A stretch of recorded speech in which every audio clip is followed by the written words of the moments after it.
IPL தொடரின் முதல் போட்டியில் கொல்கத்தாவை வீழ்த்தி பெங்களூரு அணி வெற்றி கணக்கை தொடங்கியுள்ளது. மேற்குவங்க மாநிலம் கொல்கத்தாவில் இந்த ஆண்டு ஐபிஎல் தொடரின் தொடக்க விழா நேற்று கோலாகலமாக நடைபெற்றது. கொல்கத்தா ஈடன் கார்டன் மைதானத்தில் இந்த சீசனுக்கான முதல் போட்டியில் நடப்பு சாம்பியன் கொல்கத்தா நைட் ரைடர்ஸ் மற்றும் பெங்களூரு ராயல் சேலஞ்சர்ஸ் அணிகள் மோதின.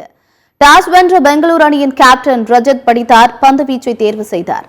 அதன்படி முதலில் பேட்டிங் செய்த கொல்கத்தா அணி 20 ஓவர்களில் 8 விக்கெட்டுகள் இழப்புக்கு 174 ரன்கள் சேர்த்தது. அதிகபட்சமாக கேப்டன் ரஹானே 56 ரன்கள் அடித்தார்.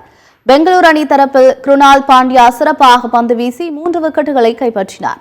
பின்னர் விளையாடிய பெங்களூரு அணி 16.2 ஓவரில் 3 விக்கெட் மட்டுமே இழந்த நிலையில் 177 ரன்கள் எடுத்து வெற்றி பெற்றது. அதிகபட்சமாக விராட் கோலி 59 ரன்கள் அடித்து விக்கெட் இழக்காமல் களத்தில் நின்றார். அவருடன் இணைந்து தொடக்க ஆட்டக்காரர் பில் சால்ட் 56 ரன்கள் எடுத்தார். இதன் மூலம் புள்ளிகள் பட்டியலில் ஆர்சிபி அணி தனது முதல் வெற்றியை பதிவு செய்து 2 புள்ளிகளுடன் முதலிடத்தில் உள்ளது.